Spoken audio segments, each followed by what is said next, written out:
The massive alien ship moved through space like a shadow. Its black hull absorbed all light, making it almost invisible against the stars. This was the Crimson Fang, home to some of the galaxy's most feared hunters. Captain Vex stood on the bridge, his tall figure casting a long shadow. His species, the Caltharians, were born to hunt. They had long arms, sharp claws, and most importantly, they could smell things from very far away. Not just any smell. They could detect the blood of different species across entire star systems. "Captain," called his tactical officer Grimm from his station. "The scent analyzers are picking up something new." Vex's eyes lit up with interest. In his 40 years of hunting, he had tracked down dozens of species across the galaxy. Each hunt was like a game to him. Some species fought back, others tried to hide, but all of them eventually fell to Caltharian superiority. "Show me," Vex ordered, walking over to the main screen. The display showed a 3D map of nearby star systems. A faint red trail stretched across space like a thread of smoke. This trail represented blood particles that had been scattered in space during some kind of battle. "The scent is coming from the Kepler 442 system," Grimm reported. "But Captain, this is strange. The blood pattern doesn't match any species in our database."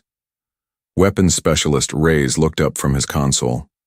He was shorter than the other Caltharians, but twice as dangerous. His hands were always ready to grab a weapon. "A new species? It's been 3 years since we found fresh prey." Vex smiled, showing his sharp teeth. "Excellent. Set course for the source of this scent. I want to know everything about these creatures before we begin the hunt." The Crimson Fang turned smoothly and jumped into hyperspace. As they traveled, the crew gathered in the main hall to discuss their discovery. This was tradition. Before every hunt, they would share stories and plan their approach. "Remember the Zetalians?" Reyes said, laughing. "They thought their metal skin would protect them. Took us only 2 days to figure out how to cut through it." "The Vorthon were smarter," added another hunter named Pike. "They tried to hide in gas, clouds, but you can't hide your blood scent from us." Grimm pulled up holographic images of their previous hunts. Each image showed a different alien species, and each one had been defeated by the Caltharians. Some had tried to fight with weapons, others had attempted to negotiate. A few had even tried to run to other galaxies. None of it mattered. The Caltharians always won.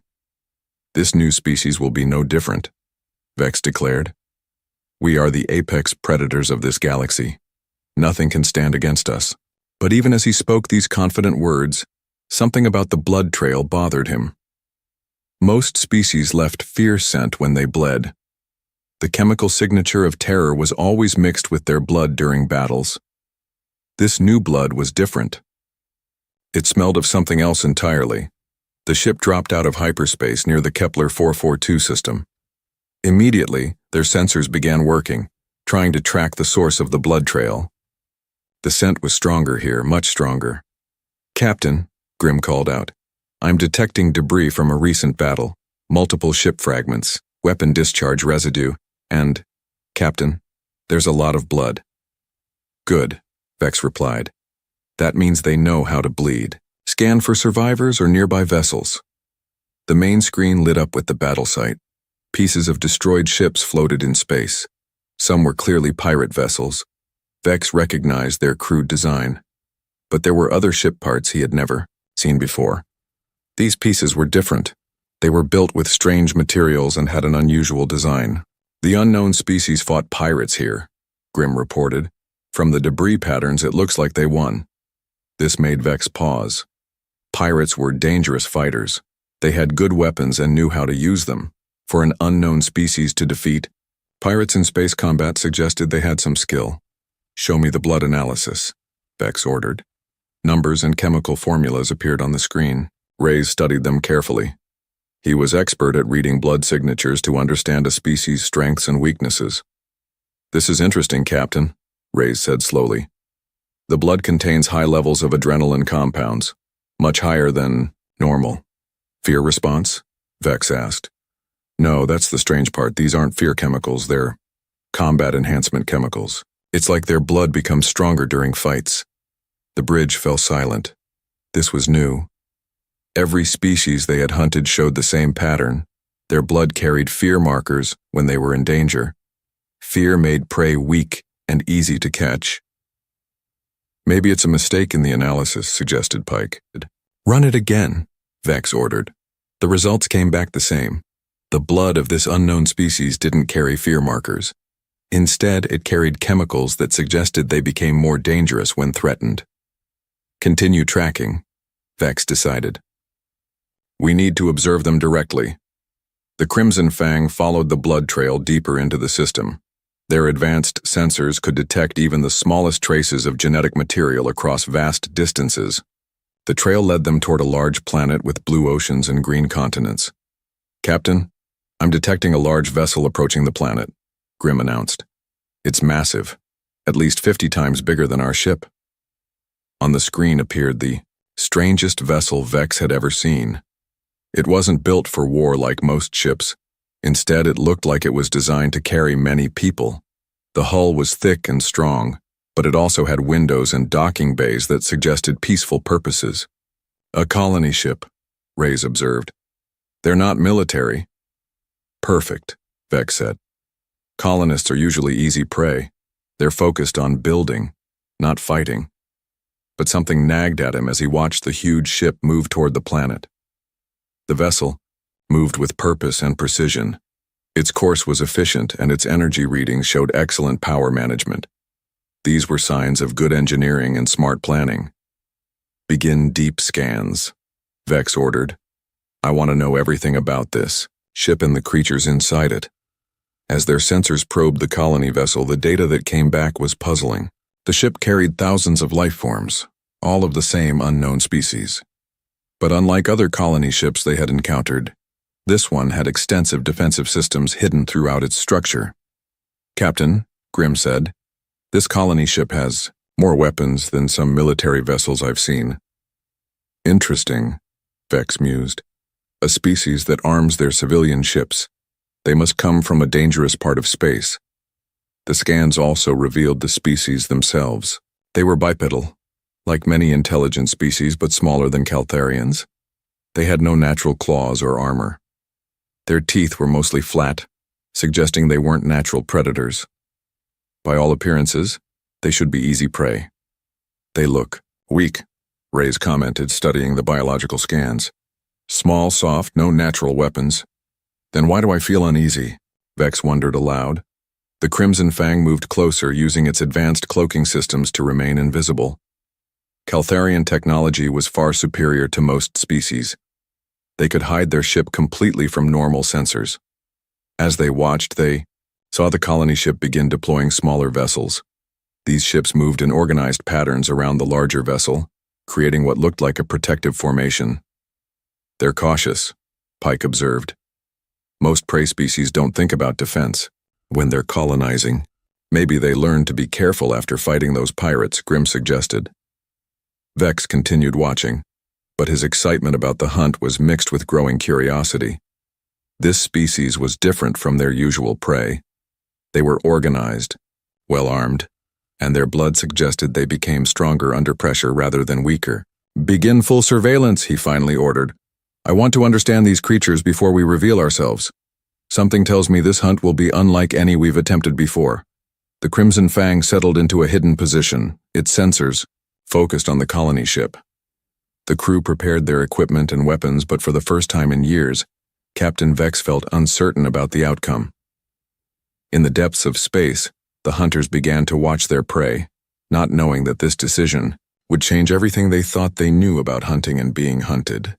The colony ship New Horizon moved slowly toward the blue planet below. Inside the massive vessel, 50,000 humans went about their daily tasks, completely unaware that death was watching them from the darkness of space. Captain Marcus Reed stood in the ship's command center, reviewing reports from his department heads. The recent pirate attack had damaged several systems, and his crew was working around the clock to make repairs. Engineering report, Tom, Reed called to his chief engineer. Tom Blake looked up from his tablet, wiping grease from his hands. He was a practical man who had spent 20 years keeping ships running in deep space. "We've got the main engines. Back to full power, Captain. But the sensor array took some hits. We're running at about 60% detection range." "Security status?" Reed asked, turning to Commander Lisa Ward. Ward was a former military officer with sharp eyes that missed. "Nothing." She had served in 3 different wars before joining the colony mission. "All weapon systems are operational. I've got patrol ships running regular sweeps around the perimeter. But Captain, something's bothering me." "What is it?" "The sensor. Readings from the past few hours show some unusual energy signatures. Nothing concrete, but my instincts are telling me we're not alone out here." Reed nodded. He trusted Ward's instincts. In his experience, paranoid security officers lived longer than confident ones. "Keep running those sweeps, double the patrol, schedule if you need to." Meanwhile, aboard the Crimson Fang, Captain Vex was becoming more puzzled by the minute. He had been observing the human colony ship for 12 hours and nothing made sense. "Grim, show me their work patterns again," Vex ordered. The main screen displayed a timeline of human activities. Unlike other species the Caltharians had studied, the humans worked in shifts that covered every hour of the day. When some slept, others took their places. The ship never stopped functioning. "They don't rest as a group," Grim observed. "Every other species we've hunted has periods when most of them sleep together. These creatures maintain full alertness constantly." "Look at this," Reyes added, pointing to another display. "When they detected damage from the pirate attack, they didn't panic. They immediately organized repair teams and had backup systems running within minutes." Vex studied the data. Most prey species showed confusion and fear when their ships were damaged. Humans had responded with calm efficiency that impressed even him. "Captain," Pike called from his station, "one of them is coming outside." On the screen they watched as an airlock opened on the colony ship. A figure in a spacesuit emerged, carrying tools and equipment. This was Tom Blake, preparing to repair the damaged sensor array. "Perfect," Vex said. "We can capture one for study. Prepare the collection beam." The Crimson Fang moved closer, still hidden by its cloaking field. Caltharian technology could grab a single person from space without anyone noticing, if done carefully. Tom Blake floated near the damaged sensors, using his tools to replace burned components. He worked with steady hands, even though he was surrounded by the endless darkness of space. Most species showed fear when alone in the void. This human seemed comfortable, even relaxed. "Now," Vex whispered. A thin beam of energy reached out from the hidden ship. It was designed to collect biological samples without harming the target. The beam touched Tom's suit for just a moment, gathering skin cells and other genetic material, then withdrew. Tom paused in his work, looking around. For a second, he seemed to sense something, but then he shrugged and continued with his repairs. "Sample collected," Reyes reported. "Running analysis now." The results appeared on the screen within minutes. Vex read them with growing confusion. "This can't be right," he muttered. The biological analysis showed that humans were even stranger than their blood had suggested.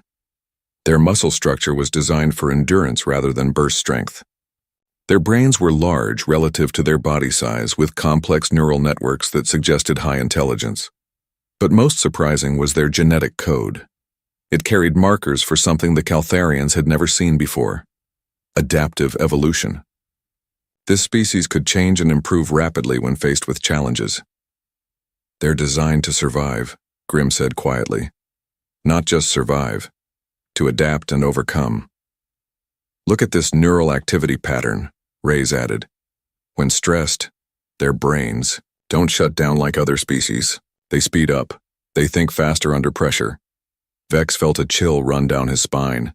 Every successful predator knew the most important rule: understand your prey before you hunt.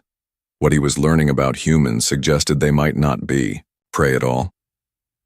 Back on the New Horizon, Tom Blake had finished his repairs and returned inside. He made his way to the engineering section, where his team was working on other damaged systems. "How did it go out there?" asked his assistant, a young woman named Kate. Fine, but I had the strangest feeling, Tom replied, like something was watching me. Space can play tricks on your mind, Kate said. All that emptiness makes you paranoid. Maybe, Tom agreed, but he made a mental note to mention it to Commander Ward. In the ship's medical bay, Dr. Maya Patel was treating the wounded from the pirate attack. She was a brilliant scientist who had joined the colony mission to study alien life forms. As she worked, she noticed something interesting about the wounded humans. The injured crew members were healing faster than normal. Their bodies were producing enhanced levels of healing factors and immune responses. It was as if the stress of combat had triggered biological improvements.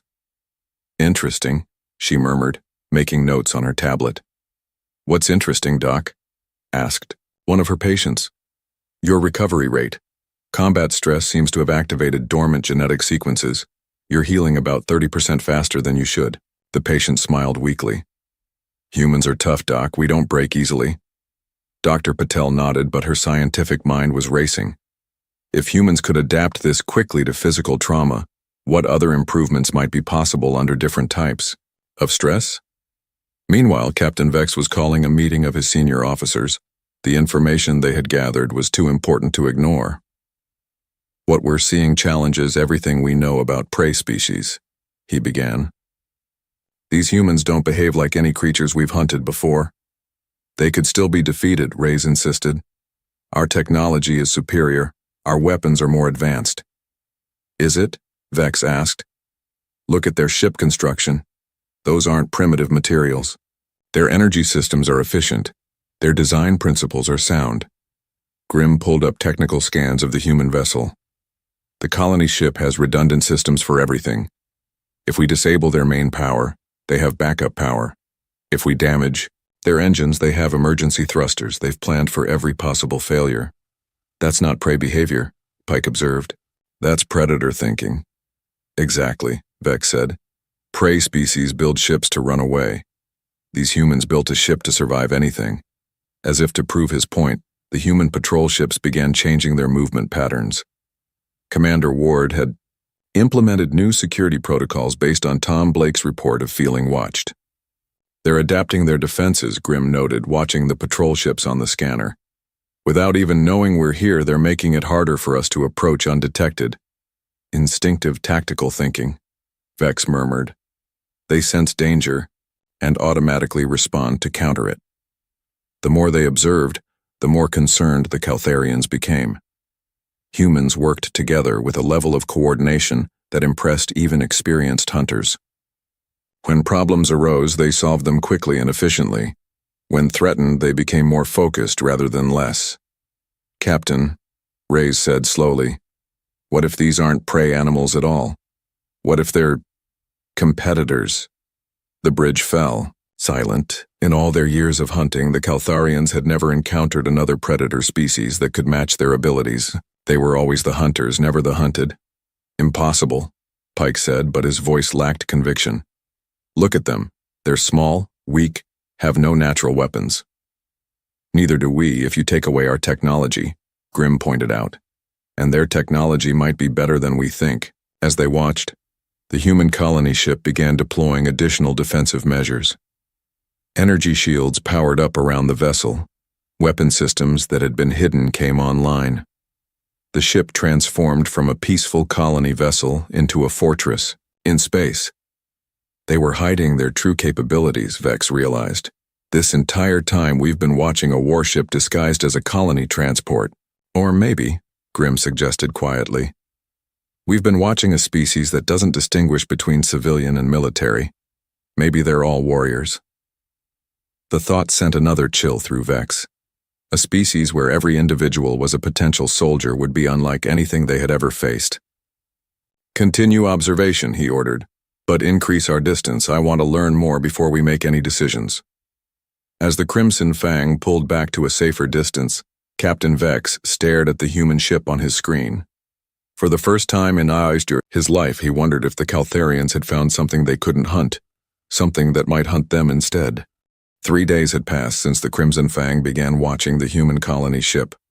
What Captain Vex saw during those 3 days changed everything he thought he knew about hunting.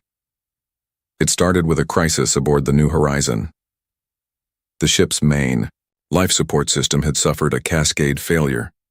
Warning alarms rang throughout the massive vessel as oxygen levels began dropping in several sections.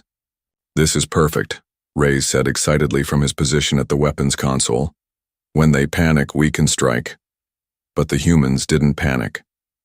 Captain Reed's voice echoed through the ship's communication system, calm and steady. "All hands, this is the captain. We have a life support emergency. Engineering teams Alpha through Delta report to your emergency stations. All other personnel, remain calm and follow emergency protocols." Within minutes, the Caltharians watched something incredible happen. Instead of running around in fear, the humans organized themselves with military precision. Teams of engineers spread throughout the ship, each group taking responsibility for a different section. "Look at this," Grimm said, pointing to his scanner. "Readings. They're not just fixing the problem. They're improving the entire system while they repair it."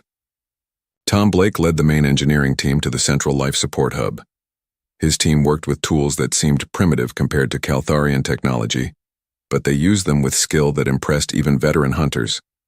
"We need to reroute power from the secondary generators," Tom told his team. "Kate, I need you to crawl through that maintenance shaft and manually reset the oxygen recyclers. Jim, start building bypass circuits for the damaged sections." "Tom," Kate called out, "this shaft is barely big enough for me to fit through, and it's filled with electrical hazards." "I know," Tom replied. "Can you do it?" Kate smiled grimly. "Of course I can." What happened next made Captain Vex's blood run cold. Instead of sending Kate alone into danger, Tom organized his entire team to support her. They fed her tools through the shaft, guided her with constant communication, and had backup plans ready if anything went wrong. But more importantly, they worked for 72 hours straight without stopping.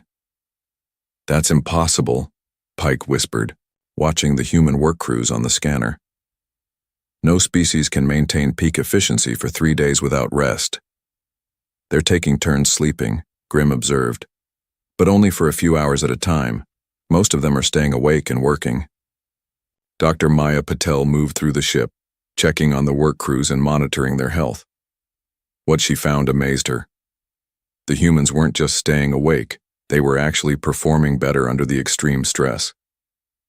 "Your reaction times are 15% faster than normal," she told one exhausted engineer.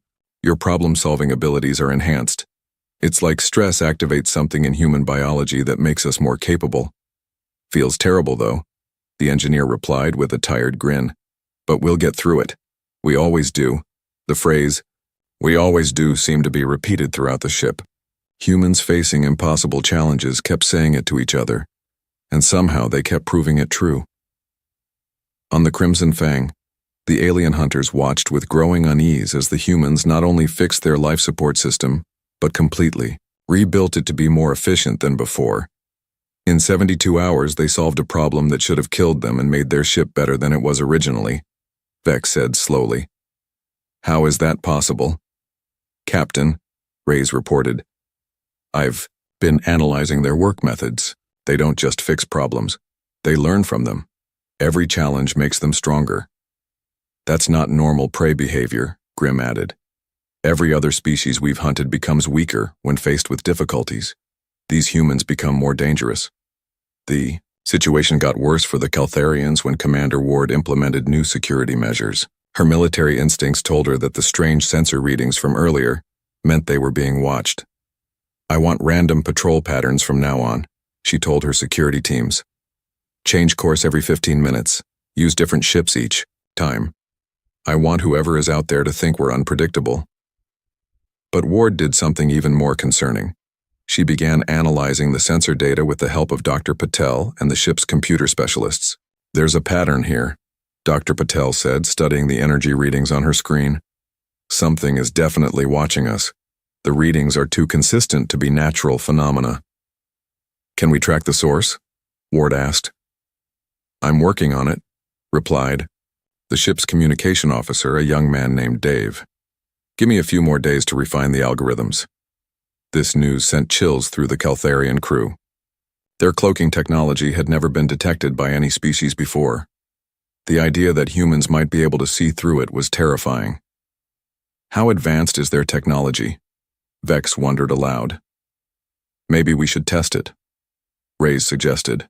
A small probe, something that looks like space debris. See how they react. Vex agreed, and they launched a disguised surveillance device toward the human ship. The probe looked exactly like a piece of metal wreckage from the earlier pirate battle. Humans detected it within minutes. Captain, Dave called out from his station, we've got an unidentified object approaching from Sector 7. It's moving too precisely to be debris. Intercept and analyze, Ward ordered immediately. A human patrol ship moved to investigate the probe. Instead of simply scanning it, they used a tractor beam to pull it aboard for detailed examination. They're going to tear it apart and study it, Grimm said with alarm. If they figure out our technology. Destroy the probe, Vex ordered quickly. The probe exploded in a small flash of light, but the damage was already done. The humans had scanned it thoroughly before the self-destruct activated.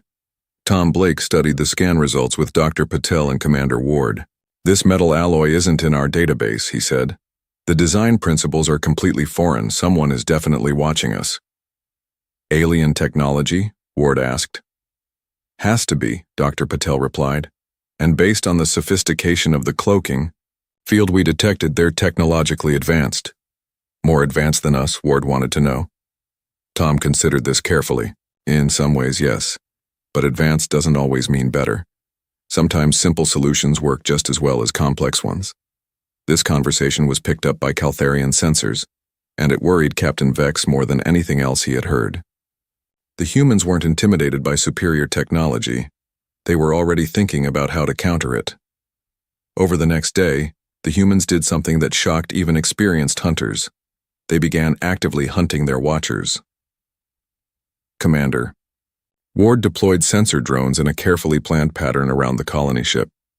Each drone used different detection methods, electromagnetic, gravitational, thermal, and even some experimental techniques that Dr. Patel had developed. If someone is watching us with cloaking technology, Ward explained to Captain Reed, they have to be somewhere. Cloaking hides you from sight, but it doesn't make you invisible to everything. The sensor net began working immediately. Within hours, the humans had narrowed down the possible location of their hidden observer to a small area of space. Captain, Grimm reported with barely controlled panic. They're getting close to finding us. Impossible, Vex said, but his voice lacked conviction. Our cloaking is perfect. Not perfect enough, Pike observed, watching the human sensor readings. They think like hunters, not prey. They're tracking us the same way we would track them. The realization hit Vex like a physical blow. These humans weren't just adapting to being hunted. They were hunting back. They had turned a disadvantage into an advantage and made their hunters into the hunted. They're predators, he whispered. We've been trying to hunt other predators. What do? Reyes asked. For the first time in his career, Captain Vex didn't have an answer. Every instinct told him to attack immediately, before the humans could locate them completely. But every piece of data they had gathered suggested that attacking humans made them more dangerous, not less. Captain, Grimm called urgently. The humans are launching more ships, multiple vessels all heading in different directions. On the screen they watched as human ships spread out in a search pattern that would eventually find the Crimson Fang. The ships moved with coordination and purpose that spoke of extensive military training. They're not colonists, Vex realized. They're all soldiers. Every single one of them. Or maybe, Pike suggested quietly. For humans, there's no difference. The idea that an entire species could be composed of warriors was something the Caltharians had never encountered. It went against everything they understood about civilization and specialization. New contacts, Grimm reported. 3 more human ships just entered the system. The reinforcements weren't colony ships. They were clearly military vessels, armed and ready for battle. They moved to join the search pattern with practiced efficiency. They called for backup, Reyes said in amazement. While we were watching them, they were calling for help. Captain Vex stared at the tactical display showing human ships spreading throughout the system like a net. For the first time in his life, he felt like prey. "Begin withdrawal," he ordered quietly. "Sir?" Grim asked, not sure he had heard correctly. "Begin withdrawal," Vex repeated more firmly. "But maintain distance. We need to study these creatures more before we decide our next move."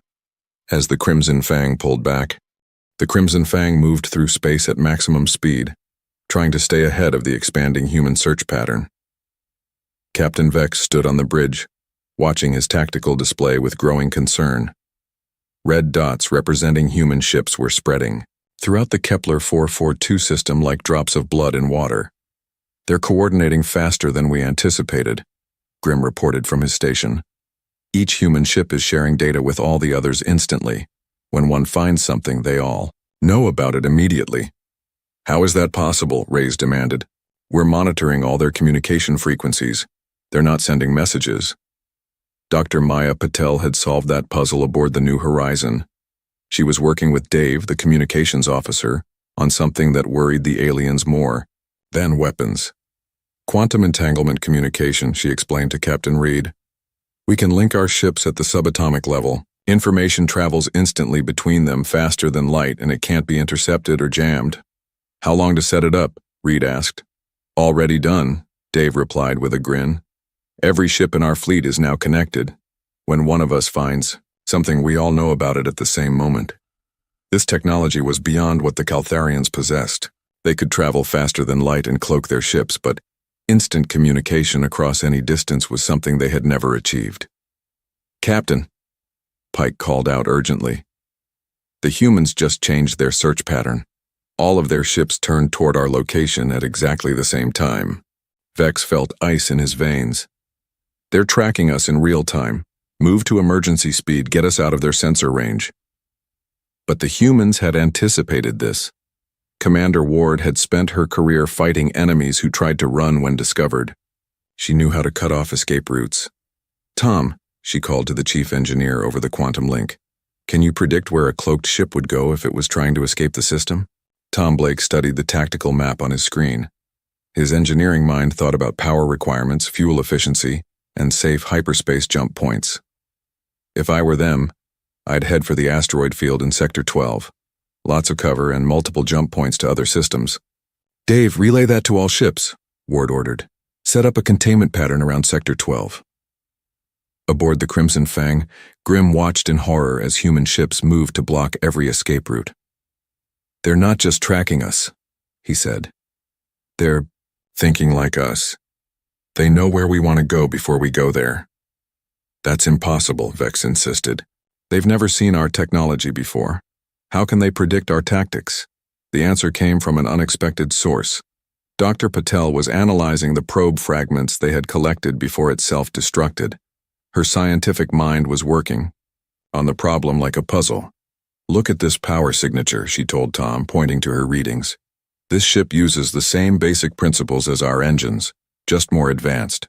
Whoever built this thinks about physics the same way we do." "Meaning?" Tom asked. "Meaning they're not aliens in the way we usually imagine aliens. They're like us, logical, practical, following the same universal laws. If we can think of a solution, so can they. But if they can think of a solution, so can we." This realization was spreading throughout the human fleet. The mysterious Watchers weren't magical or incomprehensible.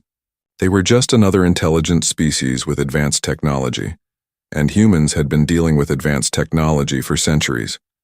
Captain Vex made a desperate decision. "Activate the distress signal." "Sir?" Grim asked in confusion. "Send a fake distress call. Make it look like we're a damaged merchant vessel under attack by pirates. When they come to investigate, we can study them more closely." It was a classic Caltharian hunting trick. Prey species always responded to distress calls from their own kind. The predators would hide near the signal and attack whoever came to help. The Crimson Fang moved to a position near the edge of the system and began broadcasting a distress signal in a frequency that matched human communication patterns. "Unknown vessel.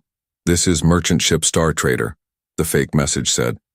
"We are under attack by unknown hostiles. Our engines are damaged. Please assist if you receive this message. Aboard the New Horizon, the message was received and analyzed. Within seconds, Dave looked up from his console with a puzzled expression. Captain, we're receiving a distress call, but something's wrong with it. What kind of wrong? Reed asked. The language patterns are too perfect. It's like someone learned our language from a textbook instead of speaking it naturally. And the ship name Star Trader doesn't appear in any of our databases. Commander Ward studied the message data. Her military experience told her this was a trap. It's bait, she said simply. Whoever has been watching us wants us to come closer. Could be a test, Dr. Patel suggested. They want to see how we respond to what looks like a threat to one of our own. Captain Reed considered the options. The smart thing would be to ignore the obvious trap. But Reed had spent his career making difficult decisions, and he understood something important about human nature. We're going to respond to the distress call, he announced. Sir? Ward asked, surprised. But not the way they expect. Reed continued. If they want to see how humans react, let's show them exactly how we react. What happened next was something the Caltharians had never experienced in all their years of hunting. Instead of sending a few ships to investigate, the humans sent everything.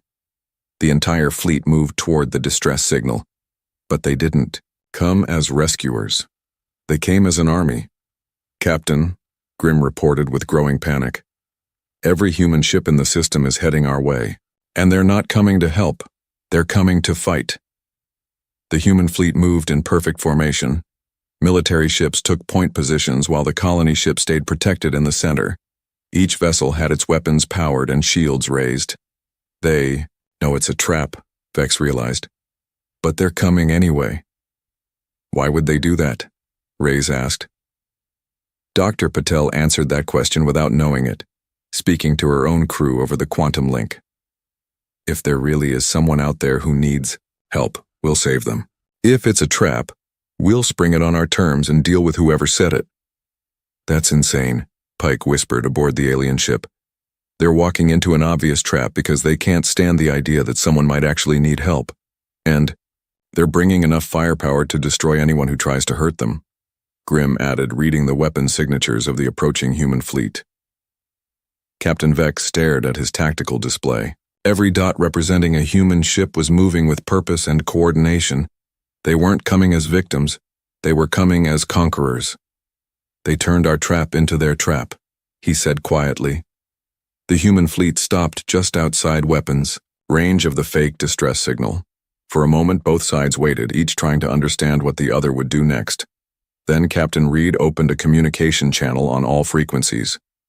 This is Captain Marcus Reed of the human colony ship. New Horizon, his voice echoed through space. We received your distress call. However, our analysis suggests this may be a deception. We are prepared to provide assistance if you genuinely need help. We are also prepared to defend ourselves if you have hostile intentions. He paused, then continued with words that sent chills through every Caltharian on the bridge. We know you have been watching us. We know you have advanced cloaking technology. We know you sent a probe to study us. We also know that you underestimated us. If you wish to communicate, you have 1 hour to respond. If you do not respond, we will assume hostile intent and take appropriate action. Appropriate action? Vex repeated. What does that mean? His question was answered when human ships began deploying something new. Each vessel released dozens of small devices that spread throughout the area like a cloud of metal insects. Those are hunter-killer drones, Ward explained to her crew. If our watchers don't want to talk, we'll find them and make them talk. The drones were equipped with every type of sensor the humans could build. They moved in coordinated swarms, scanning every cubic meter of space around the false distress signal. They're going to find us, Grimm said with certainty. Those drones will detect us within minutes. Captain Vex faced the hardest decision of his career. He could decloak and try to fight an entire human fleet. He could try to run and probably be caught by the expanding search pattern. Or he could do something no Caltharian had ever done in the history of their species. Open a communication channel, he ordered quietly. Sir? Reyes asked in shock. You heard me. Open a channel to the human fleet. Captain, we don't surrender, Pike protested. Caltharians are hunters, not prey. Look around you, Vex said sharply. We are surrounded by an entire fleet of ships, crewed by a species that becomes more dangerous when threatened. They've detected our technology, predicted our tactics, and turned our own trap against us. What exactly do you think we're hunting here? The bridge fell silent as the truth sank in. They weren't the hunters anymore. They hadn't been hunters from the moment they decided to follow the blood trail of a species that fought pirates and won. Open the channel, Vex repeated. As Grimm's hands moved over his controls, Captain Vex prepared to do something unprecedented in Caltharian history. He was about to talk to his prey, and hoped they were feeling merciful. The communication channel crackled to life with static, then cleared to reveal Captain Vex's image on the main screen of the New Horizon. His alien features, tall frame, sharp angles, predatory eyes, caused a stir on the human bridge, but Captain Reed remained calm.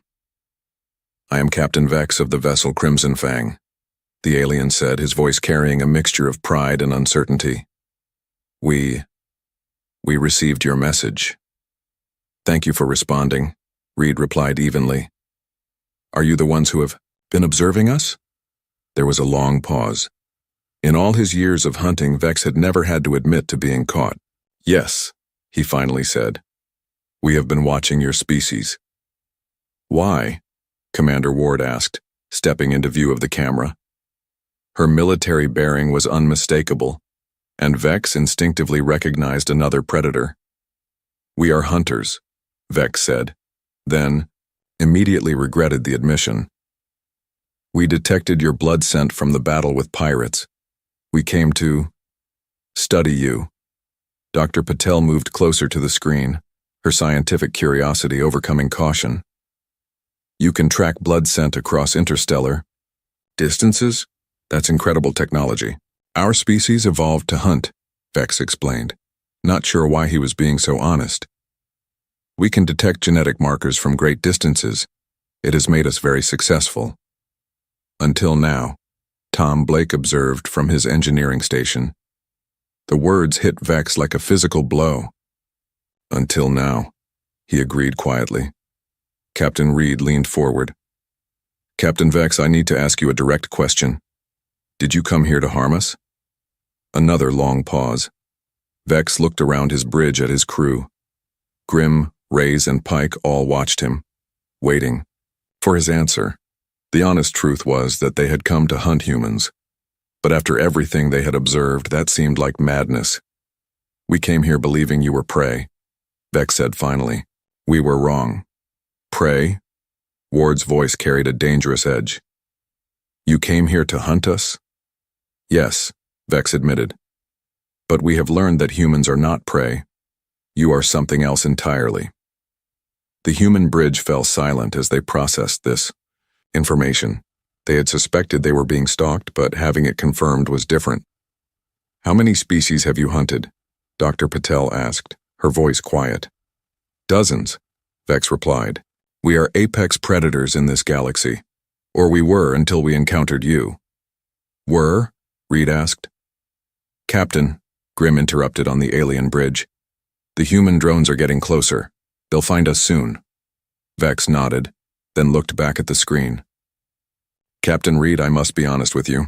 Our ship is cloaked and hidden, but your hunter drones will locate us within minutes. When they do, you will have us at a complete disadvantage.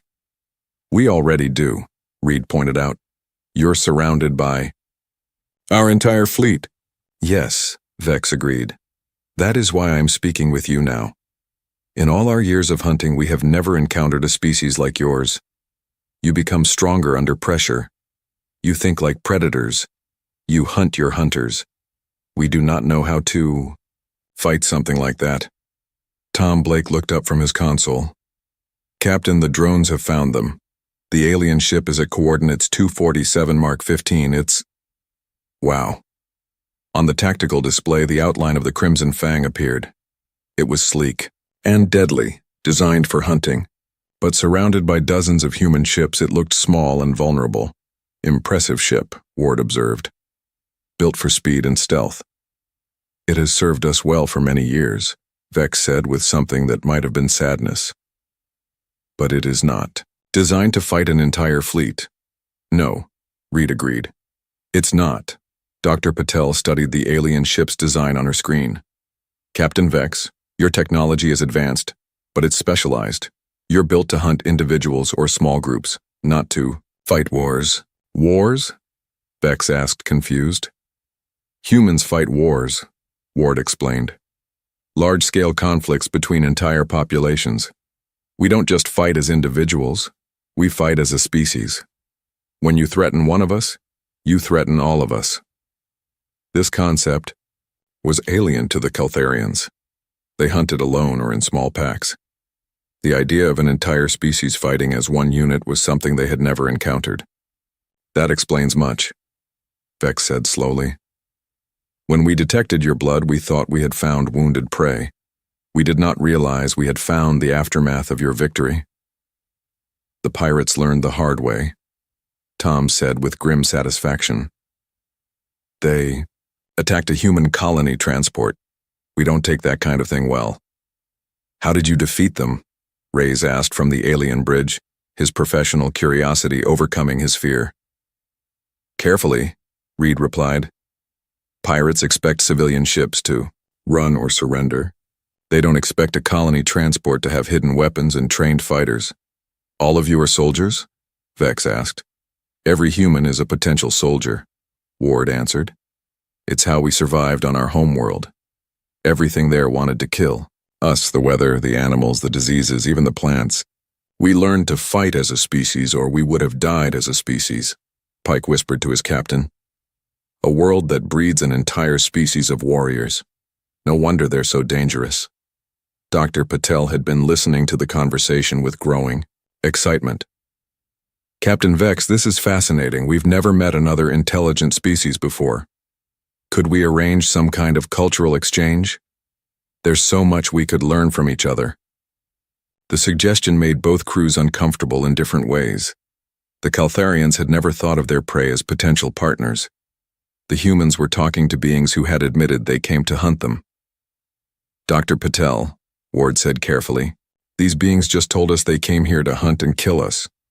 But they didn't, Patel pointed out. They studied us instead. They learned. They changed their minds.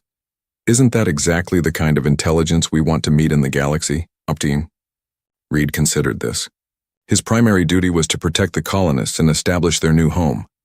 But humanity had always been curious about life beyond Earth. Captain Vex, he said, you say you're hunters.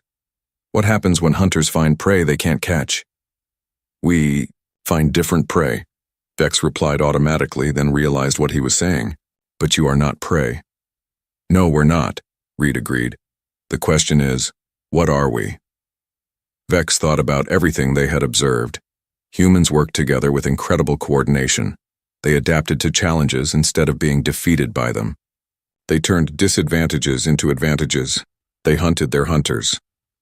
You are competitors, he said finally. Other apex predators. Or, Dr. Patel suggested, we could be something else. We could be partners. The word hung in space between the two ships. Partnership was not a concept that came naturally to either species, but for different reasons. Humans form alliances. Tom explained. When we meet someone as dangerous as we are, we don't always fight them. Sometimes we work together. Work together how? Grimm asked. Trade technology, share information, watch each other's backs, Ward said. The galaxy is a big place. There's room for more than one predator species. Captain Vex looked around his bridge. His crew was watching him with expressions he had never seen before. Uncertainty, hope, maybe even relief. What would you want from us, he asked. Information, Reed replied immediately. You've traveled the galaxy.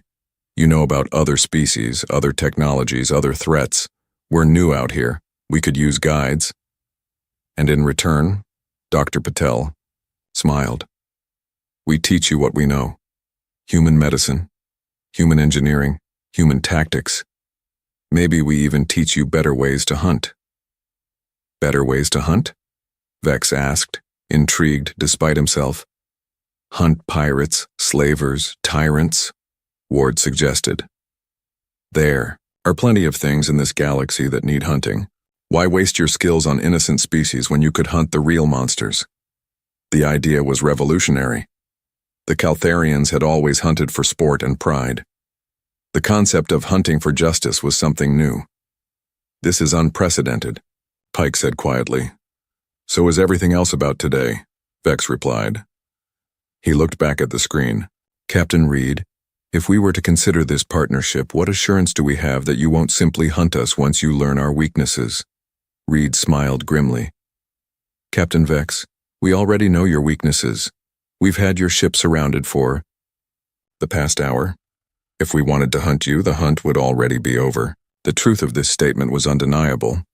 The humans had outmaneuvered them completely. Instead, Reed continued, we're offering you something no prey species could ever offer. Respect. You're skilled hunters. We're skilled fighters. Together, we might be unstoppable. Captain Vex made a decision that would change both species forever. Very well, he said, but understand, if you betray us, we will hunt you to the ends of the galaxy. Understood, Reed replied. And if you betray us, you'll learn why we're the most dangerous species you've ever encountered.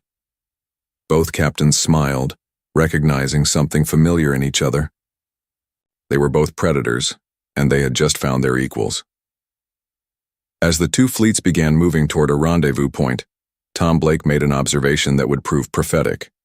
You know, with our adaptability and their hunting skills, I almost feel sorry for whatever pirates we run into next. Dr. Patel laughed. I think the galaxy just became a much more dangerous place for the bad guys. She was right. The hunters had become partners, and nothing in the galaxy would ever be the same.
The morning sun cast long shadows across the crystal spires of New Harmony, the capital city of Kepler 442b. Captain Nara stood at the observation deck of the orbital monitoring station, watching the peaceful world below. The Veltari had lived here for 3,000 years, building their cities from living coral that grew into beautiful towers. Their ships were not made of metal, but grown from special organisms that could fly through space. Today felt different.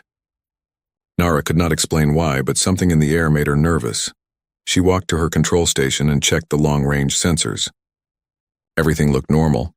The daily transport ships moved between the orbital platforms. The mining operations on the outer moons continued their work. Children played in the floating parks that orbited the planet. "Captain," called out Officer Kess from his station, "I'm getting some strange readings from Sector 7. Nara hurried over to look at the data. The sensors showed small objects moving at high speed toward their system.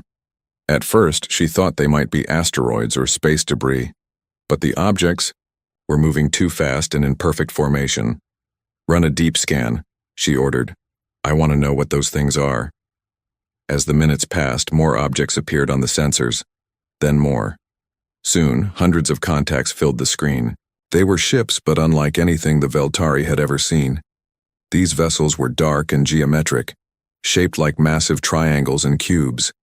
They moved with cold precision, like machines following a program. "Captain, I'm detecting massive energy signatures," Kess reported, his voice shaking. "These ships they're huge.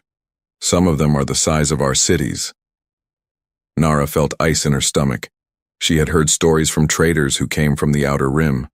Stories of a machine, empire that consumed entire worlds. The Dominion, they called it. Planets would send out calls for help and then silence. Forever. "Send out an emergency alert to all colonies," she commanded. "Tell them to prepare for evacuation." But even as she gave the order, she knew it was too late. The dark ships had already reached the outer edge of their system. They moved like a black tide spreading out to surround the entire star system. The first attack came without warning.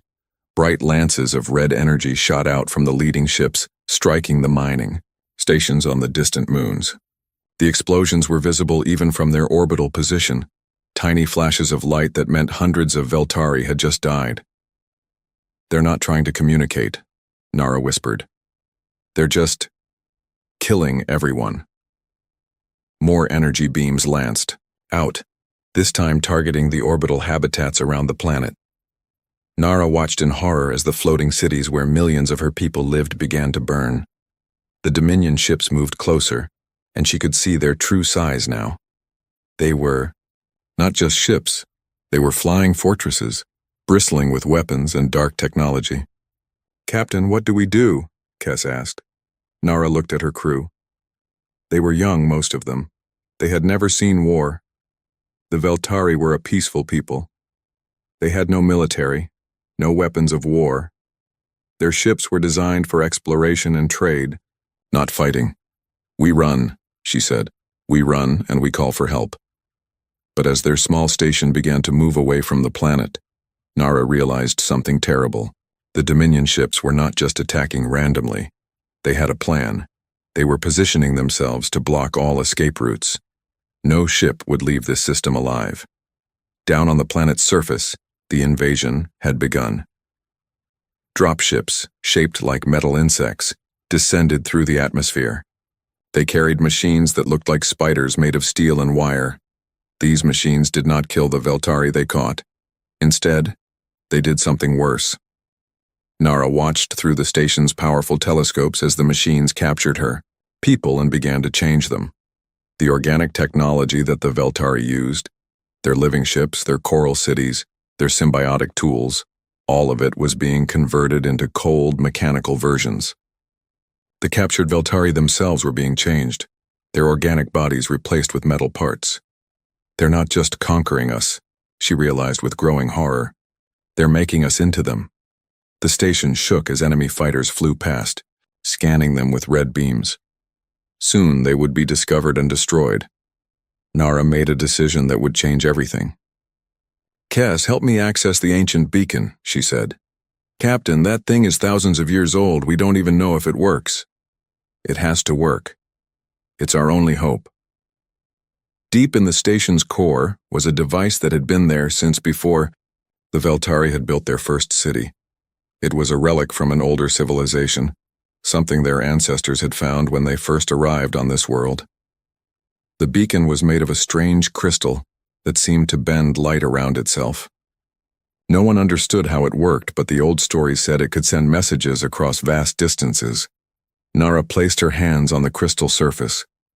The moment she touched it, the beacon began to glow with soft blue light. Images flashed through her mind, star charts, coordinates, and something else. A feeling of hope, as if the beacon was trying to tell her that help existed somewhere in the galaxy. She began to compose a message, not in words, but in pure thought and emotion. She showed the beacon everything, the Dominion ships, the dying Veltari, the conversion of their world into a mechanical nightmare. She begged for help from anyone who might be listening. The beacon pulsed brighter, and suddenly, energy erupted from it in waves that spread out through space faster than light itself. The quantum signal tore through dimensions, reaching across the galaxy in moments. But the burst of energy also revealed their position to the Dominion forces. Enemy ships immediately changed course toward the monitoring station. "Captain, they're coming for us," Kess warned. Nara nodded. She had expected this. "Then we make sure the message gets through." She sent the beacon signal again, and again, and again. Each pulse made the ancient device glow brighter. With each transmission, she put more of herself into the message, her memories, her love for her people, her desperate hope that someone would come. The first Dominion warship reached them and opened fire. The station's shields flared and died. Under the assault, explosions rocked the structure as the enemy beams cut through the hull. "Captain, we have to abandon the station," Kess shouted over the noise. "No," Nara said firmly. "Not yet." She sent the beacon signal one more time, pouring every bit of her strength into it. This time something different happened. The beacon's light turned from blue to white, and for a moment, she felt something respond. Somewhere in the galaxy, someone had heard her cry for help. The station exploded around her, but Nara died with a smile on her face. She had felt it in that last moment. The presence of something vast and powerful, something that was already moving toward them through the darkness between stars.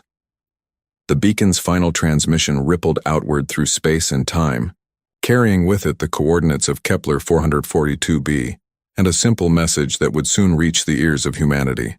"Help us, please, before it's too late." Across the galaxy, on a dozen different worlds, ancient devices that had been silent for 50,000 years suddenly began to pulse with the same white light. The message had been received, and something that had been sleeping for eons was beginning to wake up. The Dominion continued their work, converting the Veltari world into another, mechanical outpost. But they had made one critical mistake. In their arrogance, they had assumed that the galaxy had no guardians, no protectors who would answer such a call. They were about to learn how wrong they were.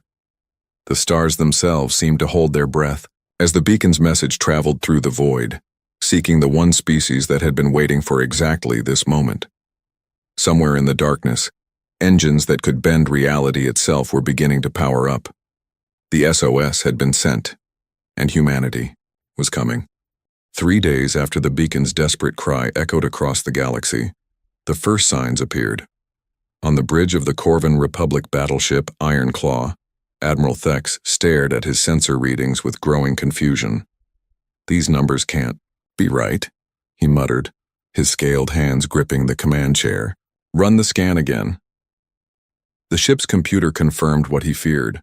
Massive gravitational waves were moving through space, unlike anything in their databases. Whatever was causing them was huge and moving faster than should be possible. Similar scenes played out across the galaxy. The gaseous beings of the Nethek collective felt the disturbances through their cloud cities. The insect-like Threx registered the anomalies with their hive mind sensors. Even the ancient Altari, who had been exploring space for 10,000 years, had never seen readings like these. But it was on the human ship Prometheus that the message finally found its intended target. Captain Rex was reviewing supply reports when the ship's AI announced an incoming transmission. The bridge crew looked up from their stations as an unfamiliar sound filled the air, a deep, musical tone that seemed to come from the ship's hull itself. "Sir, we're receiving a signal," reported Lieutenant Davis from the communications station. "But it's not coming through our normal channels. It's coming from the ship itself." Rex frowned. "Explain." "The signal appears to be activating something in our hull plating, some kind of receiver that we didn't know was there." Dr. Lisa, the ship's chief scientist, hurried to her console. "Captain, I'm reading massive quantum fluctuations throughout the ship. It's like something dormant is coming online." The musical tone grew louder, and suddenly the bridge filled with images. They saw the peaceful world of Kepler 442b, its crystal cities shining in the sunlight. They saw the Veltari people, gentle beings who had lived in harmony with their world for millennia. Then came the darkness, the Dominion ships arriving like a plague of metal locusts. Rex and his crew watched in horror as the invasion unfolded. They saw the peaceful Veltari being captured and converted into mechanical slaves. They saw their beautiful living cities being transformed into cold, industrial complexes. And they saw Captain Nara's final sacrifice as she used the ancient beacon to send her desperate plea across the stars. "My God," whispered Commander Blake, Rex's second-in-command. "Those poor people." But Dr. Lisa was studying something else entirely. "Captain, look at this. The quantum signature of that beacon. It matches something in our computers." "What do you mean?" "I mean our ship's AI has files about this technology. Files that were apparently locked away until now." She paused, her face pale. "Sir, according to this data, that beacon was built by the same people who constructed the ruins we found on Earth." Rex felt a chill run down his spine. Every human knew about the ruins, massive stone structures found buried beneath every major city on Earth. They were impossibly old, predating human civilization by thousands of years. No one knew who had built them, or why. "Are you saying that whoever sent this message knows about Earth?" he asked. "I'm saying they might have been to Earth," Lisa replied. "A long time ago."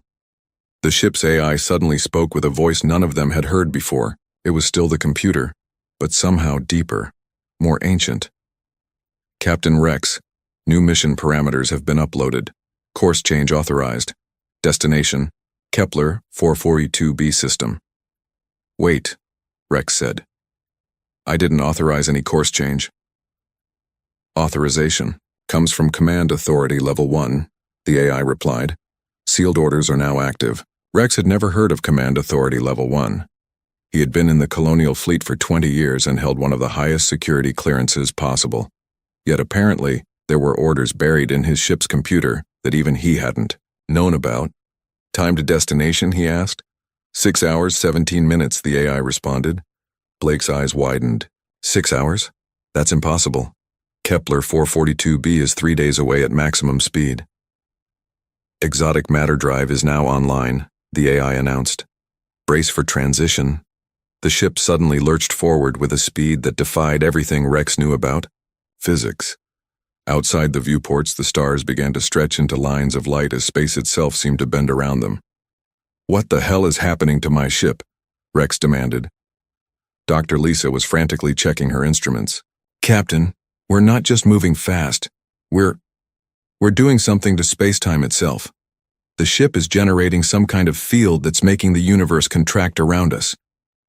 Across the galaxy, other human ships were experiencing the same phenomenon. The merchant vessel New Hope suddenly found itself racing toward the same destination. The exploration ship Discovery abandoned its survey mission as its AI received the same sealed orders. One by one, every human ship in space began converging on the Kepler system, and the galaxy noticed. On the Corvin homeworld, emergency sessions were called. Their scientists had detected 17 human ships moving at impossible speeds, leaving trails of bent spacetime in their wake. The readings were so extreme that they initially thought it was a sensor malfunction. "They're moving at 97% of light speed," reported the chief astronomer, his voice shaking. That should be impossible. Nothing can move that fast without being torn apart. Admiral Thek studied the tactical displays. What kind of drive system could do this? We don't know, sir.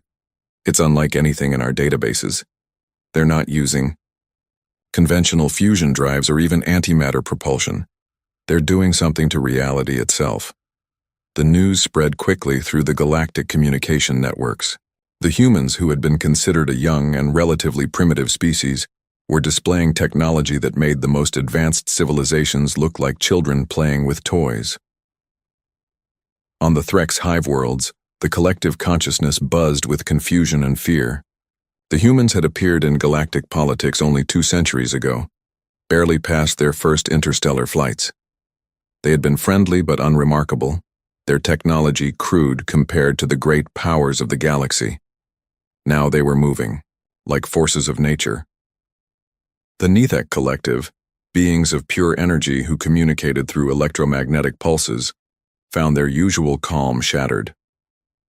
The human ships were creating distortions that interfered with their very existence. For the first time in their history, they felt something approaching fear. Even the ancient Altari, who had seen the rise and fall of a dozen galactic civilizations, were disturbed. In their vast libraries, they found references to similar phenomena from the distant past, stories of a species that had once ruled the galaxy before vanishing without a trace. The descriptions matched what they were seeing now. Meanwhile, in the Kepler system, the Dominion forces were completing their conquest. Overlord Prime, the artificial intelligence that commanded the machine empire, received reports of the approaching human fleet with cold calculation. Analysis. It commanded its subordinates. 17 vessels. Unknown class. Energy signatures suggest advanced exotic matter manipulation. Estimated arrival time, 4 hours, 12 minutes. Overlord Prime processed this information. The humans were known to the Dominion database as a minor species, barely worth cataloging. Yet these readings suggested otherwise. Prepare the fleet for combat, it ordered. If these humans wish to interfere with our operations, they will be converted or destroyed like all the others. 200 Dominion warships moved into defensive positions around Kepler 442b. Each ship was a masterpiece of mechanical engineering, bristling with weapons that could crack planets. They had conquered dozens of star systems with fleets half this size. But as they waited for the humans to arrive, something strange happened. The few surviving Veltari, hiding in the ruins of their world, began to sing. It was a low, haunting melody that seemed to resonate through the very air itself. They sang of hope, of ancient promises, of guardians who would return in the darkest hour. The Dominion machines tried to silence them, but the song continued. It spread from the planet's surface to the orbital stations, carried by survivors who had nothing left but faith that someone had heard their captain's final message. High above the system, space itself began to ripple. The human fleet was almost here, and with them came something that the galaxy had not seen for 50,000 years. Something that had been sleeping, waiting for the right moment to wake up. The storm was coming, and it would change everything. In the depths of space, Captain Rex stood on the bridge of the Prometheus as his ship prepared to drop out of hyperspace. He didn't fully understand what was happening to him or his crew, but he knew one thing with absolute certainty. The Dominion had hurt innocent people, and that was something humanity would never forgive. The edge of the Kepler system exploded with light as 17 human ships tore through the fabric of space itself.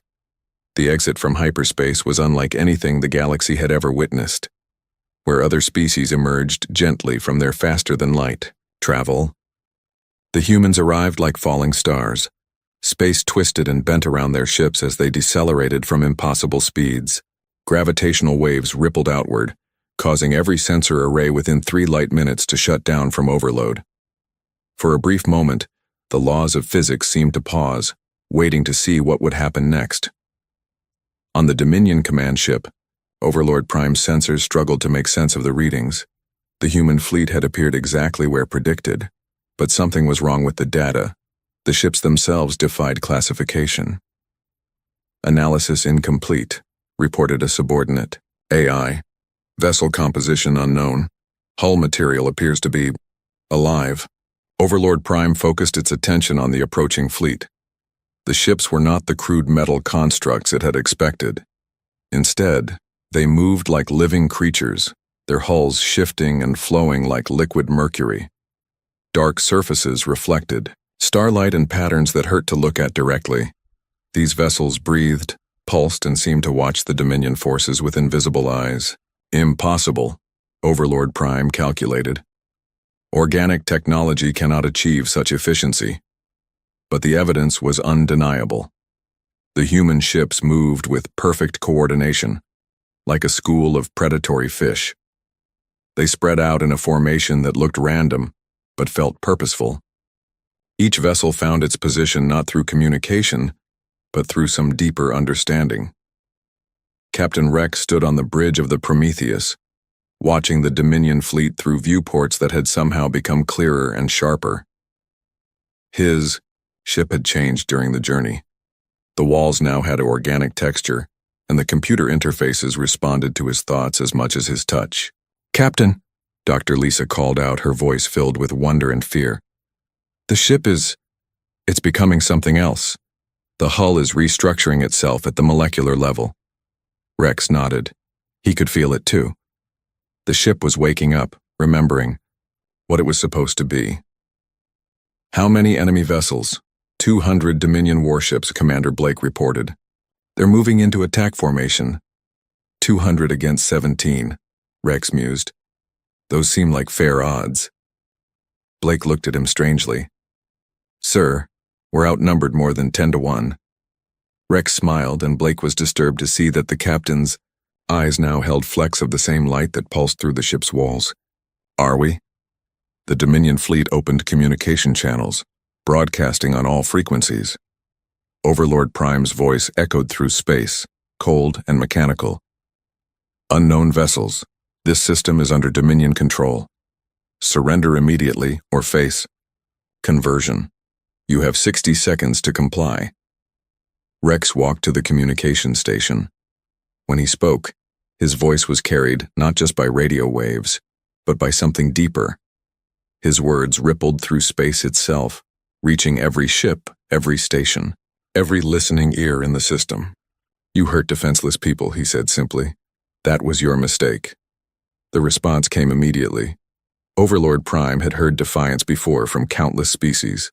All had fallen to Dominion might. "Then you have chosen conversion. Attack. Pattern 7. Eliminate the intruders." The Dominion warships moved forward in perfect geometric formation. Each vessel was a masterpiece of mechanical engineering.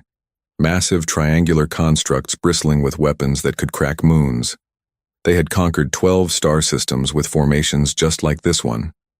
The human ships waited. As the first Dominion vessels came within firing range, something extraordinary happened. The human fleet didn't scatter or take defensive positions. Instead, they began to dance.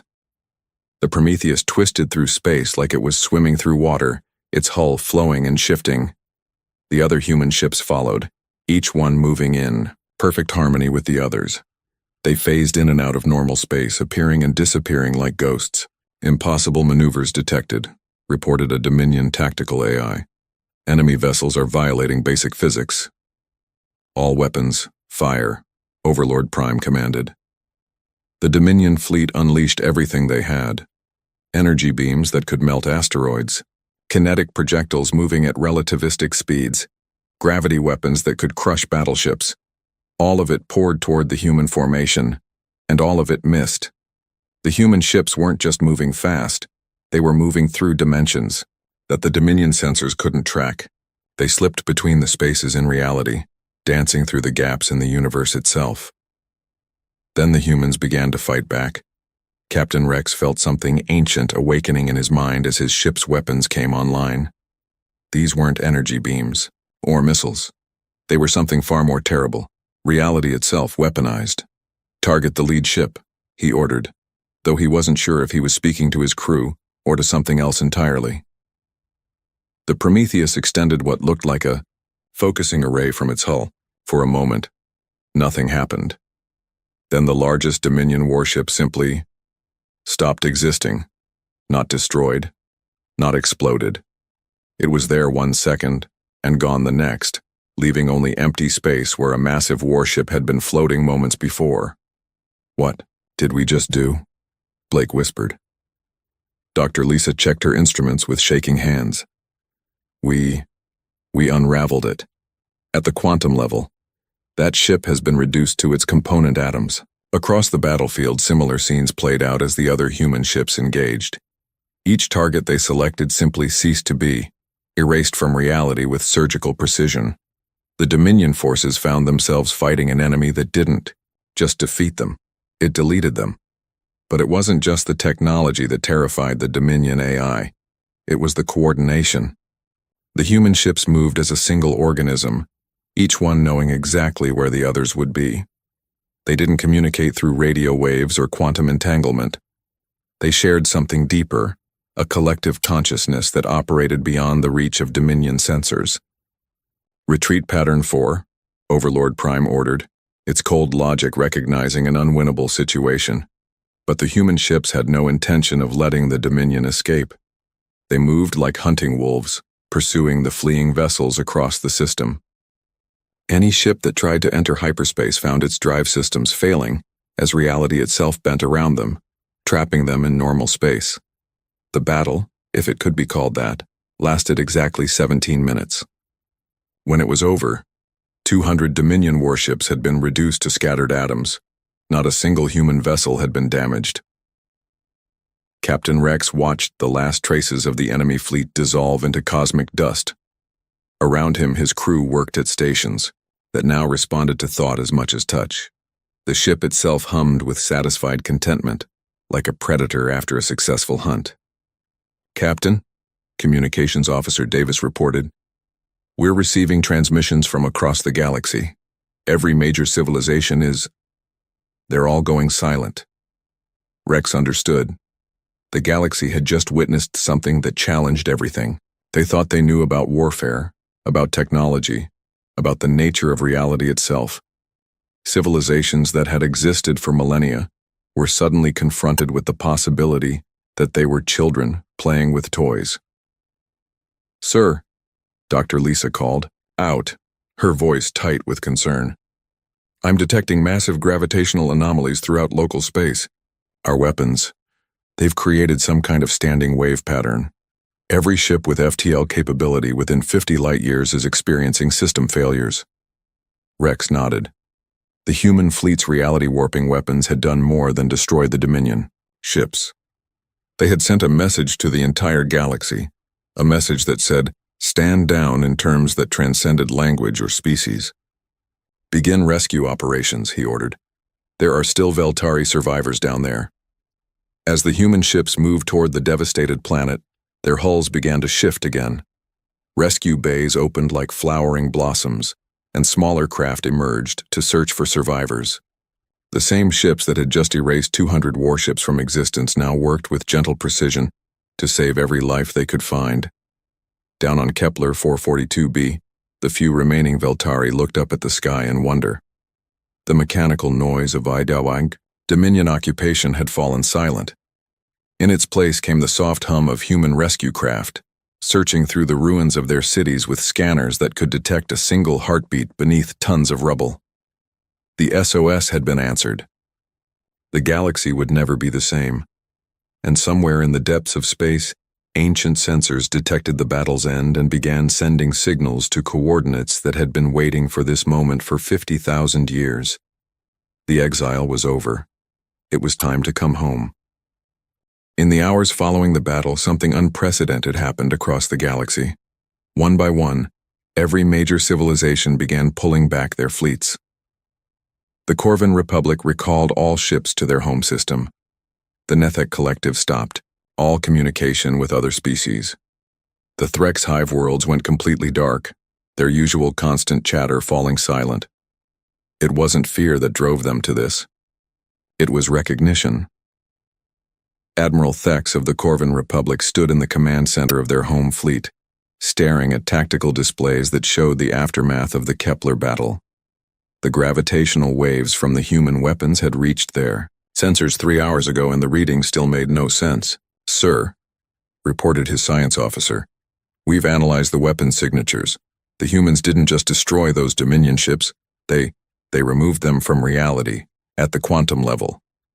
"That's impossible," Thex replied, but his voice lacked a conviction. "Yes, sir, it should be. But we have 17 different sensor arrays all confirming the same data. The humans have technology that can manipulate the fundamental structure of the universe." Thex looked at the star charts showing human territory. For 200 years, they had been considered a young species, barely past their first interstellar flights. Their ships had been simple fusion-powered vessels, their weapons crude kinetic projectiles. The galactic community had treated them with the patronizing kindness reserved for promising children. "What else have we been wrong about?" he wondered aloud. The same question was being asked on worlds across the galaxy.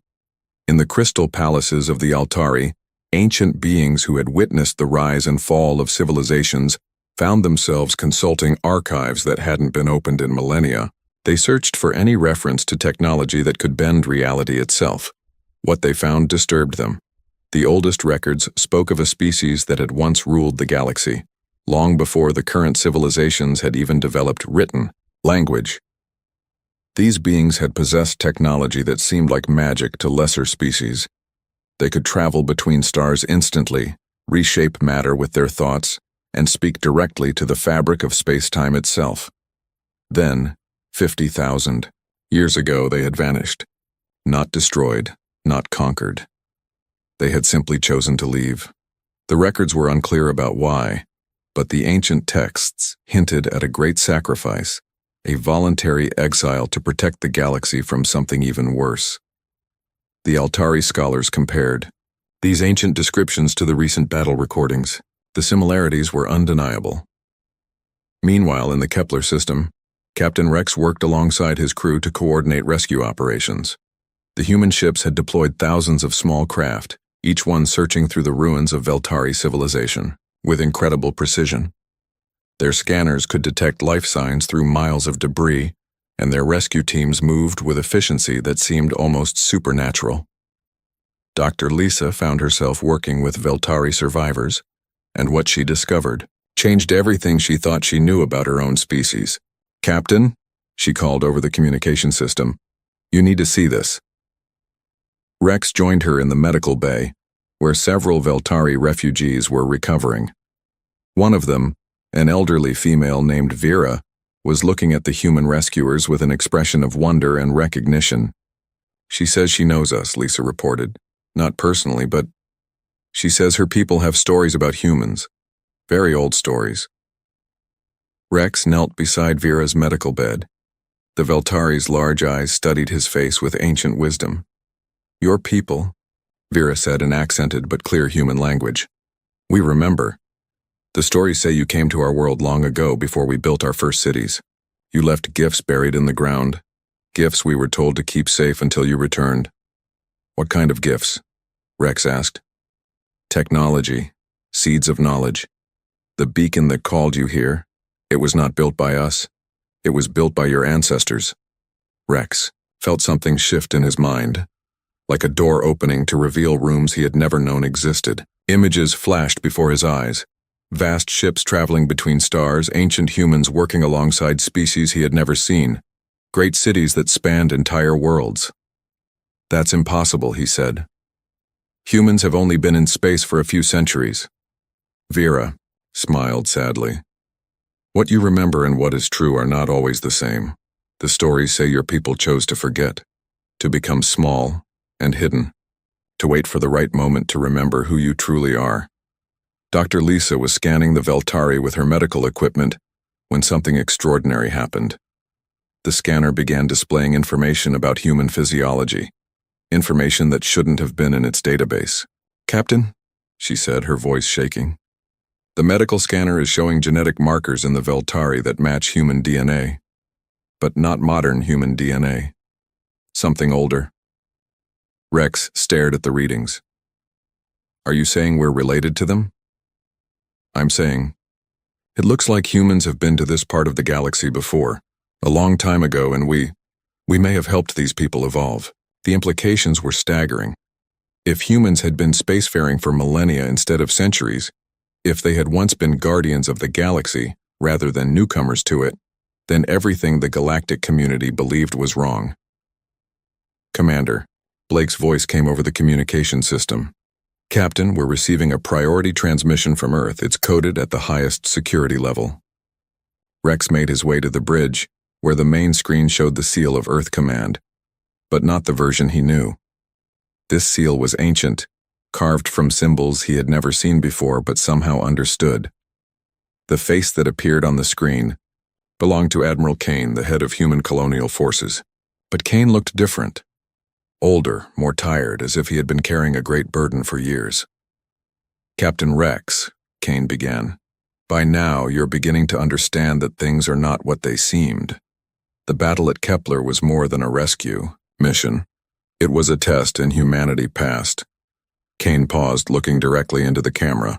For 50,000 years we have waited. We made ourselves small, primitive, forgettable. We buried our cities, locked away our technology, and chose to live as simple farmers and builders on a small blue world. We did this to protect the galaxy from something terrible. The screen filled with images of space, vast regions of absolute darkness where no stars shone. The Devourers are returning, Kane continued. The Dominion was just their advanced scout, sent to test the galaxy's current defenses. The real invasion fleet is moving through the void between galaxies. They consume everything, matter, energy, even space-time itself. The last time they came, we barely stopped them, and the cost was everything we had built. Rex felt the truth of these words resonating in his bones. Somewhere deep in his genetic memory, he could recall the ancient war, the desperate battles, the final choice to go into hiding. The exile is over, Kane announced. Operation Ascension is now active. All human colonies will implement Protocol 7. The galaxy needs its guardians again. The transmission ended, leaving Rex and his crew in stunned silence. Around them, the Prometheus continued its rescue operations, but everything had changed. They were no longer explorers from a young civilization. They were the descendants of the galaxy's oldest protectors, finally returning to duty. Engineer Tom's voice broke the silence. Captain, I'm detecting massive energy signatures throughout human space. It looks like structures are rising from underground on every human world. Rex nodded. He could feel it happening. Ancient cities awakening beneath Earth's surface. Technology that had slept for millennia coming back online. Defense networks that spanned hundreds of light years powering up for the first time in 50,000 years. The galaxy had fallen silent because they recognized what was happening. Humanity wasn't just revealing advanced technology. They were revealing that they had never been the primitive species everyone believed them to be. The real question was, would it be enough to stop what was coming? In the depths of space, beyond, the edge of the galaxy, something vast and hungry stirred. The Devourers had felt the disturbance caused by humanity's awakening, and they knew their time was running out. Soon they would have to begin their final assault on this small galaxy and its stubborn guardians. The ancient war was about to begin again. 3 weeks after the battle at Kepler, the galaxy faced a new reality.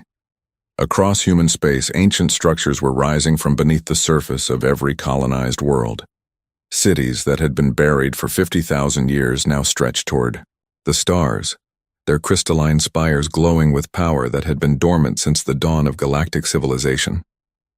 On Earth, billions of people watched in awe as the pyramids of Egypt cracked open to reveal gleaming towers beneath. The Stonehenge monument expanded into a massive communication array. Beneath New York, London, and Tokyo, vast underground complexes came online, their corridors filled with technology that seemed to respond to human thoughts. Captain Rex stood in the command center of humanity's largest space station, watching reports stream in from across the galaxy. The station itself had appeared 3 days ago, materializing in orbit around Earth as if it had always been there. The structure was the size of a small moon, and its biomechanical corridors pulsed with the same living energy as the human ships. "Sir," reported Commander Blake, "we have confirmation from all colonies. The awakening is complete. Every human world now has active defense networks and shipyard facilities." Rex nodded, studying the tactical displays. The numbers were staggering. Humanity hadn't just revealed a few advanced ships. They had revealed an entire interstellar empire that had been waiting in hibernation. Thousands of vessels were emerging from hidden bases, each one equipped with reality-warping technology that made the Dominion's weapons look like crude clubs. Dr. Lisa approached with a datapad in her hands. "Captain, I've been analyzing the genetic scans we took of the crew. The changes are accelerating. Whatever was locked away in our DNA is fully active now." "What kind of changes?" Rex asked. "Enhanced cognitive function, improved reaction times, and something else. We're developing what can only be described as a collective consciousness. Not a hive mind, but a shared awareness. The ability to coordinate perfectly with other humans without speaking." Rex had felt it himself. During the rescue operations, at Kepler, he had known exactly where every other human ship would be, what each crew member was thinking, what needed to be done. It was as if humanity had suddenly remembered how to work as a single organism. "There's more," Lisa continued. "The genetic memories are becoming clearer. I can remember things that happened before I was born, before my grandparents were born. Memories of the ancient war. The ancient war." Rex had been having dreams about it for days. Dreams of vast battles fought in the void between galaxies, of weapons that could destroy entire solar systems, of an enemy that consumed everything in its path. The Devourers, beings of pure hunger that had swept across the universe for billions of years, leaving only empty darkness behind them. "Captain," Blake called out, "we're receiving a transmission from the Galactic Council. They're requesting an emergency meeting." Rex almost smiled. The Galactic Council had been formed 2,000 years ago by the major civilizations to maintain peace and coordinate trade. Humanity had been granted a minor membership only 50 years ago, treated as junior partners with little real influence. That was about to change. "Tell them we'll attend," Rex replied, "but the meeting will be held here." 2 days later, representatives from 12 major civilizations gathered in the council chamber of the human space station. They came in their finest diplomatic vessels, but even the most advanced ships looked primitive compared to the human technology surrounding them. Admiral Thex of the Corvin Republic stared out the viewport at the human fleet assembled around the station. Hundreds of biomechanical ships moved in perfect formation, their hulls shifting and flowing like living skin. Each vessel radiated power that his sensors couldn't fully measure. "This is impossible," muttered Ambassador Nell of the Nethek Collective, her gaseous form shimmering with anxiety. 2 months ago, humanity was barely a spacefaring species. Now they have technology that defies every law of physics we know. The council chamber itself was unlike anything they had experienced. The walls seemed to be alive, responding to the emotional states of the occupants. The floor was transparent, showing the depths of space below, creating the illusion that they were floating in the void itself. Captain Rex entered the chamber, but he was no longer just a ship's captain. The awakening had revealed his true nature. He was a guardian prime, one of humanity's ancient military leaders. His uniform had changed, too, shifting from simple naval dress to something that seemed woven from starlight itself. "Representatives of the Galactic Council," Rex began, his voice carrying easily through the chamber. "I greet you not as the newcomers you thought we were, but as the species that helped many of your worlds develop in the first place." The assembled aliens shifted uncomfortably. In the weeks since the Kepler incident, their archaeologists had been making disturbing discoveries. Ancient ruins on their homeworld showed signs of human influence dating back millennia. Technology that had supposedly been developed independently showed clear signs of human design. "You're claiming to be our ancestors?" asked Elder Zim of the Altari. "Not ancestors," Rex replied. "Guardians, teachers, friends. 50,000 years ago we helped guide the development of dozens of species. We shared technology, protected young civilizations and maintained peace across the galaxy. He gestured, and the chamber filled with holographic images. The assembled representatives saw the galaxy as it had been in ancient times, a golden age of cooperation and growth, with humans serving as protectors and guides. Then what happened? Asked Admiral Thex. Why did you disappear? The images changed, showing something that made even the bravest representatives recoil in horror. Darkness spread across the galaxy like spilled ink, consuming everything in its path. Stars went out, planets vanished, and vast regions of space simply ceased to exist. The Devourers, Rex said simply, beings from outside our universe, creatures of pure hunger that consume everything, matter, energy, space-time itself. They had already destroyed countless galaxies before they reached ours. The hologram showed the ancient war in all its terrible glory. Human fleets battling impossible odds, entire star systems being sacrificed to slow the enemy's advance, the gradual retreat toward the galaxy's core as the Devourers consumed everything behind them. We fought them for 1,000 years, Rex continued. Every weapon we had, every ally we could gather, every strategy we could devise, nothing worked. They were too many, too powerful, too alien for conventional warfare to affect them. How did you stop them? Whispered Ambassador Nell. We didn't stop them. We delayed them, at the cost of everything we had built. The hologram showed humanity's final desperate gambit, the use of weapons that tore holes in reality itself, creating barriers of folded space-time that the Devourers couldn't cross. We bought the galaxy 50,000 years of peace, but we knew they would eventually find a way around our barriers. So you went into hiding, Elder Zim realized. You made yourselves primitive to avoid detection. We made ourselves forgotten, Rex corrected. We buried our cities, locked away our technology, and chose to live as simple farmers on a small blue world. We let the galaxy develop without our interference, hoping that when the Devourers returned we would be strong enough to face them properly. The chamber fell silent as the implications sank in.